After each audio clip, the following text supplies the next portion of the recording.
Hey guys, Digital Sticks here, and the day after election 2024, the morning after, things are still raw and stuff. What are my takeaways? Well, democracy has failed. Okay, it's a failed experiment. It worked, but it failed because the people. It's a government by the people, but the people do not choose a government for the people. So it's supposed to be a government by the people for the people, but you can't get the people to elect a government for the people. And then you've got the people that do run for government and stuff, and the powerful people, they are manipulating and controlling the outcome. And so it's a government by the people for the rich and powerful. And so it's a failed experiment. There's going to be pundits, they're going to be trying to find ways to put this in perspective. But if your hope is in government, if your hope is in democracy, you're screwed. You're just absolutely screwed. I mean, unless you're one of these weird maggots that for some reason would rather see other people oppressed than to have freedom for yourself and your loved ones. Would rather see other people oppressed than to know that yourself and your loved ones should easily be able to count on having living wages and health care in their time of need. So if you're one of those weird ones that want this, then I guess you're having a good time. But if you're an atheist, but you need like common decency to prevail, you're screwed. And I'm not judging you for being an atheist. I believe everyone should be sincere, and if they sincerely don't have faith, they sincerely don't have faith. And I'd rather you be real in your lack of faith than playing a religious part just because you see how that game works. But maggots are playing that religious part because they see and like and embrace how that game works. But in the meantime, as a person of sincere faith, I still have my faith. And this election changed absolutely nothing. It was just a reckoning day to reset and let things stand where they do with the American people. So, while people are going to be trying to figure out or try to say, they're looking for ways to find reasons why the MAGA wave isn't half of America hating the other half of America. And they'll find some of those reasons or whatever, but it doesn't matter. The rhetoric of the Trump and Vance campaign and the stuff that Trump has done all along the way from when he first ran even, it's all added up to stuff that I don't know what the other side of the coin is, but it should have been disqualifying. It should have been deal breaking. He should have been tanking his campaign, and yet that worked for him. So while people try to get me to think that people just ignored that because there's some other stuff that was just more important, I don't buy it. I don't buy it. And if they did, it still doesn't matter. It still means democracy failed. So, all right, guys. But faith remains. And that's what I have, and that's already the reality. And so for me, at least, it means there's no delusions, no distractions, no nothing. What matters to me is my son and guiding him through and helping him have hope and faith and peace and stuff for his life and how he can navigate these new realities, whatever his position within those realities may be. I'm there for him.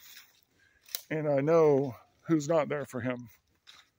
The American people, his family, there's nobody there for him like there's nobody there for me. It's going to take faith for him to get through. So I know my mission, and that's most important to me. So it seems it's horrible, but at the same time, this is just the reality. We had the check today. I get to work with that. There's no time to lose, no time to waste, nothing else to even be deluded by at this point. So that doesn't mean we'd give up on the political side of things or whatever, but that's not where hope is coming from for anybody.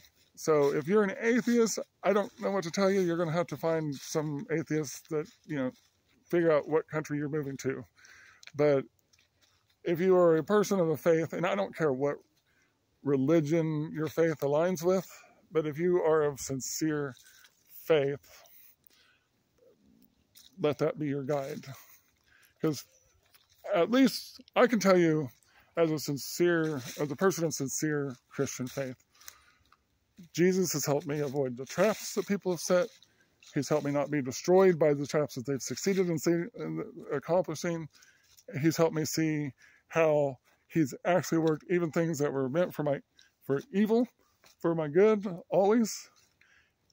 The fact that my favorite verse is Matthew 11:19, that has never failed. That wisdom is shown by what results from it, And so, yeah, for me, it just helps. Nothing's changed.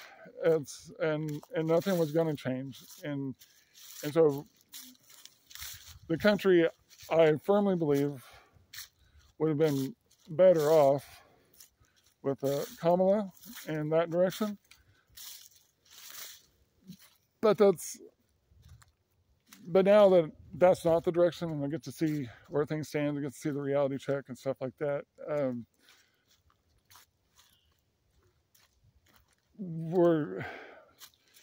It's time for good people to realize that the government is not their answer. It's not their hope. So while it's a responsible thing to do and the right thing to do to play your part in democracy and to try to get government to do better, the bottom line is the rich and powerful have so much more resources to throw at it. They have no checks and balances as far, they have no shame in the game. It's easy to manipulate and lie to people and all that. The deck is stacked against good people, especially while common people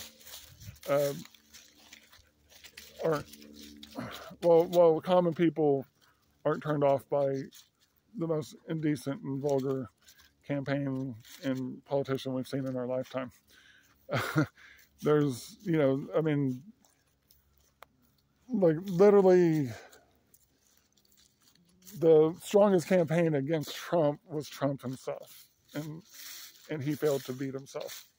So there's,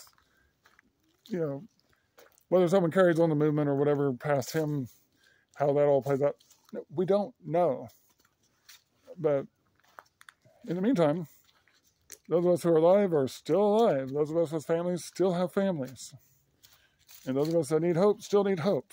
And so faith, hope, and love remain with sincere faith. And that's what I'm latching on to. That's what I could encourage and recommend for anybody and everybody. And that's not through judgmental. That's not saying that, oh, you're an atheist now, you're wrong. If you're sincerely an atheist, that's your best self. Because that's your honest self. And that's far more respectable than going with religion because you were manipulated into it or because you felt like you needed to play along, or you're playing along to try to get stuff out of people when you don't even believe. So if you're an atheist, sincerely, that's the best you, unless you encounter sincere faith. So I'm not judging you for that, but I don't know where your hope is supposed to come from, because it's you versus the MAGAverse at this point here in America. I guess it's got to be looking for what other countries are there options for. But then remember, though, sometimes these movements start in one country and they carry on to the next and next. And let's not forget, still could be foreign actors involved in helping influence this outcome as well. And they're not going to stop with our country if that's the case.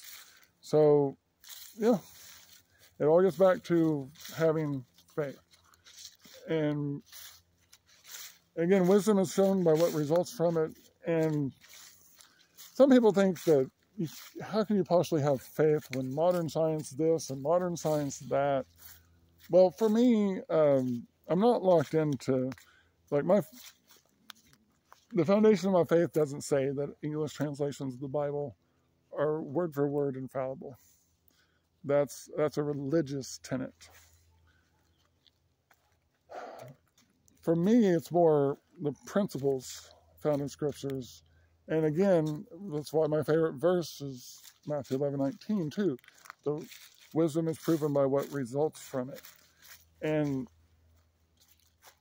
Jesus' core messages are what we all know instinctively to be true, whether we've been brought up in religion or not. We know how we should be treating one another, but we know that we should be loving our neighbors as ourselves without being told. So Jesus didn't tell us that because that was groundbreaking and new and people didn't know it. He told us that because religion was trying to bury that truth and proclaim something else in its place. So these things bear themselves out, and the fruit of them prove the wisdom of it, and that's my faith. And then from there, you can also just kind of open your eyes and look, and the idea, you can pick better examples than this, but this broken down lawnmower, if I took that thing all apart, threw it into a metal grinder, and then put it into some kind of gigantic tumbler for how many hundreds of thousands of years would it take before it randomly became a lawnmower again? You know, and so how did it become a lawnmower to begin with? People created it. It was by design, right? But then, so then you take organic stuff too, though. Evolution, macro or micro, it's a micro evolution, you know, where certainly there are changes, creatures adapt, there's some of that that's observable. But on the major scale, you're talking about going from the one little cell floating around to suddenly becoming a very complex organism over time, survival of the fittest. That, if you can believe that, you're believing that you're believing it off of a theory, but making a huge leap of faith to lock in on that. If you're believing that enough, if you can be an atheist to believe that this stuff just all came about by chance, and you're still, instead of believing in God, you're believing in millions or billions of years of chance, which is still something damn near the size of God in theory, and also something you just have to have faith in because it's not provable, it's not observable. So, even in modern times, sincere faith is not outlandish at all. You just have to realize religion is bunk and quit judging whether or not there's a source of faith based on what religion's up to. Sincere faith can be found in spite of religion, not as part of it. All right, as I'm Digital 6, I'm out for now. There might be more on this later.